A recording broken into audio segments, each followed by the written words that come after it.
GOMS number 54 sir. ఇందులో ఏం రాసినారో ఒకసారి నేను చదువుతాను సార్. ఏం రాసినారంటే రంగారెడ్డి జిల్లా alienation of the government land to an extent of 400 acres in survey number 25 at Kancha Gachibowli village, Selingampalli, in favor of TGISC for the purpose of development of IT, etc. at the cost of market value of 75 crores per acre, handing over advance position. 75 కోట్ల చొప్పున 400 ఎకరాలు దారాదత్తం చేస్తున్నాము అని చెప్తే 75 కోట్లకు ఇస్తే అది అమ్మినట్టు కాదా సార్? నెంబర్ 1. రెండోది, బట్టి విక్రమార్క గారేమో మేము అసలు ఒక్క గజం భూమి అమ్మలేదన్నారు. 400 ఎకరాల భూమి అమ్మినట్టుగా ఇప్పుడే హరీష్ రావు గారు చాలా స్పష్టంగా ఈ జీవో ద్వారానే అమ్మారు అని స్పష్టంగా మీరే చెప్తా ఉన్నారు. మూడో మాట అధ్యక్ష, మూడో మాట, ఇప్పుడు మంత్రి గారు ఎంత దారుణంగా మాట్లాడుతున్నారంటే, గతంలో అధ్యక్ష అమ్ముకొని ల్యాండ్స్ అమ్ముకొని వాటి ద్వారా వచ్చే ఆదాయానికి మళ్ళీ ఇంకా పైకి కమిషన్లు, ఎవరికి మర్చెంట్ బ్యాంకర్కి 3% కమిషన్ ఇచ్చే కార్యక్రమం కూడా, దాన్ని కూడా మళ్ళీ ఏదో గొప్ప పని చేస్తున్నట్టుగా ఉత్తరప్రదేశ్లో చేస్తున్నారు. ఉత్తరప్రదేశ్ తప్పు చేస్తే మీరు చేస్తారా?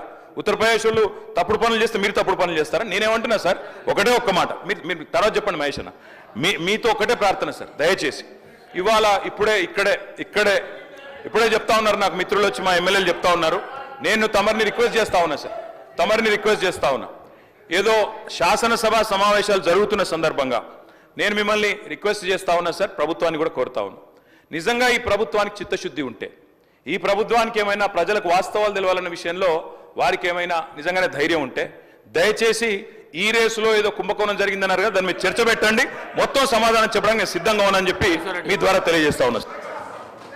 అధ్యక్ష, ఉత్తరప్రదేశ్లో ఈ రకంగా భూమి అమ్మలేదు అధ్యక్ష, వారిని కరెక్ట్ చేయండి అధ్యక్ష. ఉత్తరప్రదేశ్లో మీరు అమ్మినట్లు 400 ఎకరాల భూమిని TGISకి అమ్మి, ఆ భూమిని మీరు లోన్ తెస్తారా, అమ్మేస్తారా, ఏదో ఒక రకంగా మాకు డబ్బులు చెల్లించమని TGISకి ట్రాన్స్ఫర్ చేసిన మాట వాస్తవం కాదా అడగండి అధ్యక్ష. వేరే రాష్ట్రాన్ని వీళ్ళు ఉదాహరణ తీసుకున్నప్పుడు చాలా స్పష్టంగా తెలుసుకోవాలి అధ్యక్ష, అక్కడ ఇలాంటి ట్రాన్సాక్షన్ జరగలేదు, ఇలాంటి ల్యాండ్స్ అమ్మలేదు అధ్యక్ష. అన్నిటికన్నా ముఖ్యం ఒకటి తెలియజేస్తా ఉన్నా అధ్యక్ష, ఈరోజు డిసెంబర్ 2వ తారీఖు రోజు అధ్యక్ష ముఖ్యమంత్రి గారి ఆఫీస్ నుంచి ఒక ప్రకటన వచ్చింది అధ్యక్ష. వాళ్ళు విడుదల చేసిన ప్రకటన ప్రకారం డిసెంబర్ 2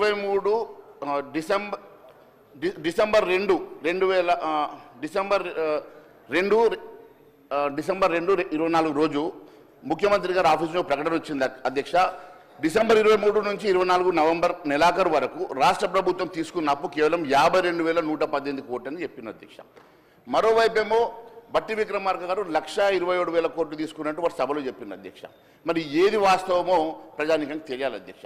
ఈ రకంగా ఒకవైపు 64,000 కోట్లు అని చెప్పేసి ముఖ్యమంత్రి గారు చెప్పడము, మరి అదేవిధంగా ఉప ముఖ్యమంత్రి గారు లేదు 1,27,000 కోట్లు మేము అప్పు తీసుకున్నామని చెప్పడము, ఈ రకంగా ద్వంద్వ స్టేట్మెంట్స్ రావడం వల్ల రాష్ట్ర ప్రజానీకాన్ని తప్పుదో పట్టిస్తున్నట్టు చాలా స్పష్టంగా తెలుస్తుంది అధ్యక్ష. అంతే కదా అధ్యక్ష, ఇప్పుడు ఈ రాష్ట్రంలో ఏ అప్పు తీసుకున్నా, ఏ రాష్ట్రంలో అప్పు తీసుకున్నా ఒక చట్టం ఉంటుంది, FRBM చట్టం ఉంటుంది కదా అధ్యక్ష.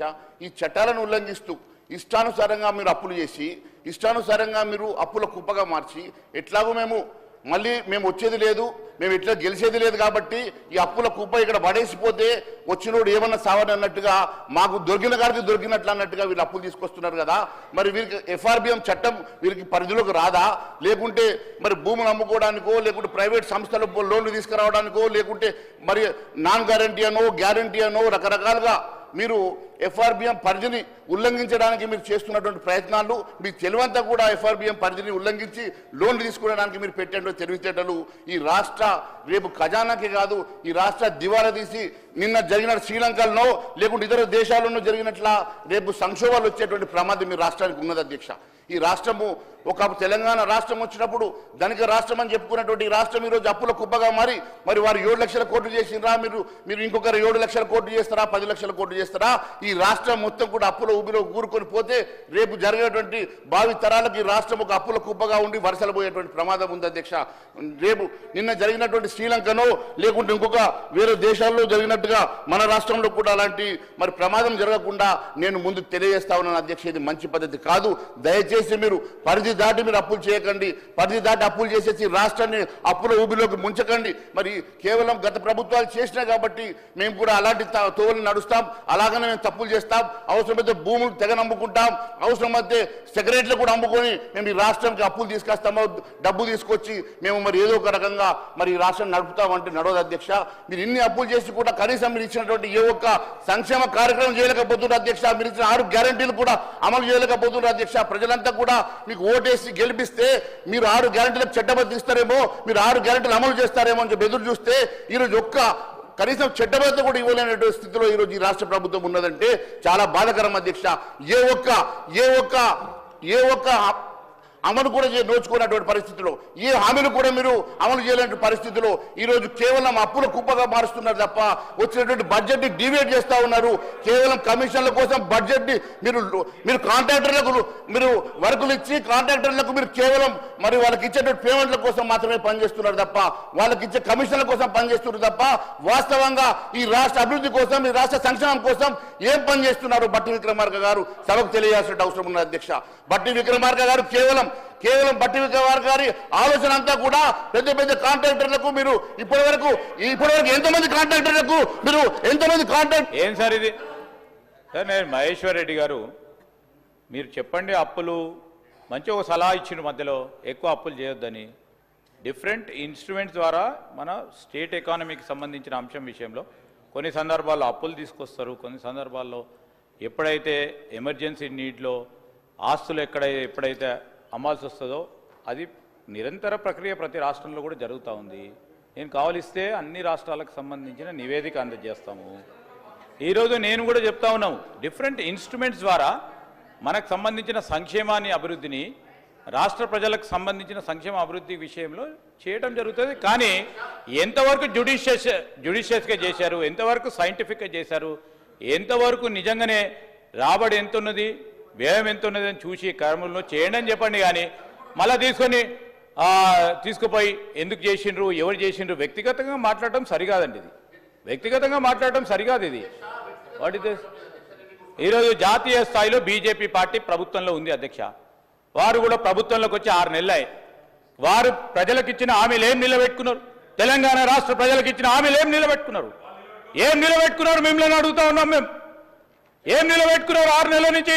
మేము ఈరోజు మీ నిర్మల్లో మా మహిళా సోదరిమణులు అందరూ కూడా ఫ్రీ బస్సులో తిరుగుతలేరా అధ్యక్ష? 6 గ్యారెంటీలో నిర్మల్లో మహిళా సోదరిమణులు అందరూ తిరుగుతలేరా? కనబడతలేదా? 200 యూనిట్లు నిర్మల్ నియోజకవర్గంలో పేద ప్రజలు 200 యూనిట్ల రూపాయల విద్యుత్ సరఫరా పరంగా వినియోగిస్తే వారికి ఫ్రీ కరెంట్ వాళ్ళకి కనబడతలేదా? ఏం చేసిండ్రు, ఏం చేయలేదని ఏం అధ్యక్ష ఇది? ఓ పక్కనే వారికి పక్కన కూర్చున్న పెద్ద మనుషులు ఆ విధంగానే మాట్లాడతారు, మరి మా బీజేపీ వారు కూడా అదే విధంగా మాట్లాడతారు, వెనుక కూర్చున్న వారు అదే విధంగా మాట్లాడతారు.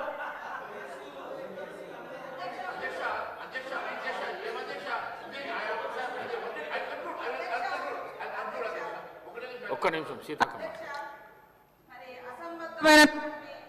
అసంబద్ధమైనటువంటి మాటలు మాట్లాడడం కరెక్ట్ కాదు బట్టి గారి మీద కానీ గవర్నమెంట్ మీద. అదే విధంగా మా అప్పుల గురించి మాట్లాడుతున్నారు. మీరు